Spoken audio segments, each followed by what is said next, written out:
இப்போ இந்த போர்களை பொறுத்த வரைக்கும் நீங்கள் இன்னொரு விஷயம் தெரிஞ்சிங்க, போர் வந்து சாதாரண மேட்டர் கிடையாது. ஒரு மகாபாரத போர் தான் பகவத்கீதை. அந்த ஒரு அர்ஜுனனுக்கும் கிருஷ்ணருக்கும் நடக்கக்கூடிய அந்த உரையாடல் தான் பகவத்கீதை.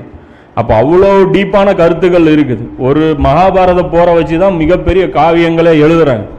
அப்போ வந்து நம்மளை பொறுத்த வரைக்கும் பத்ரு போரா இருக்கட்டும், உஹது போரா இருக்கட்டும், ஒவ்வொன்றும் ஒவ்வொரு மகாபாரதத்துக்கு சமமான அளவுக்கு வெயிட்டான விஷயங்கள் இருக்கு.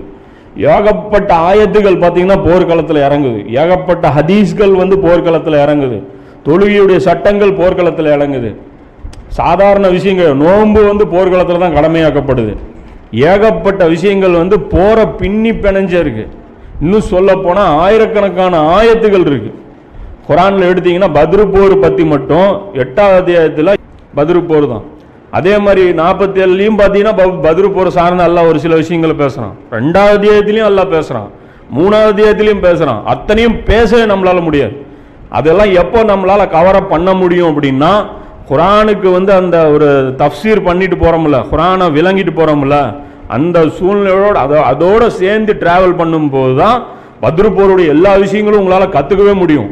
வெறும் பத்ரு போருன்னு மட்டும் ஒரு நாய், அதாவது அதுக்கு உண்டான டைமிங் நம்ம கொடுக்கணும் அப்படின்னா குறைஞ்சது 30 மணி நேரம் 40 மணி நேரம் வந்து ஒரு திறமையான வரலாற்று ஆசிரியர் எடுத்து அதிலிருந்து லெசன் எடுத்துனாங்கன்னா ஒரு 30 மணி நேரம் 40 மணி நேரம் எடுக்கக்கூடிய அளவுக்கு அதில் படிப்பினை இருக்கு.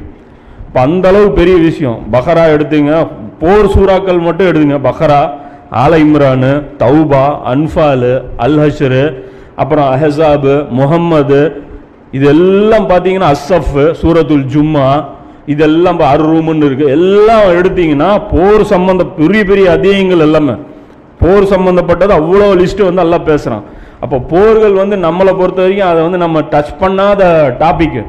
அப்போ அதில் வந்து ரொம்ப டீட்டெயிலாக பார்க்கணும். இன்ஷா அல்லாஹ் இந்த போரெல்லாம் கொஞ்சம் பிரீஃபாக பார்த்துட்டு போனால் கரெக்டாக இருக்கும்.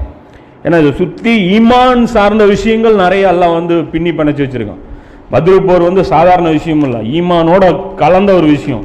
ஏதோ அவங்க போனாங்க அவங்க அடித்தாங்கங்கிற மேட்ரு கிடையாது. அந்த அளவுக்கு விஷயங்கள் வந்து சுற்றி சுற்றி நடக்குது.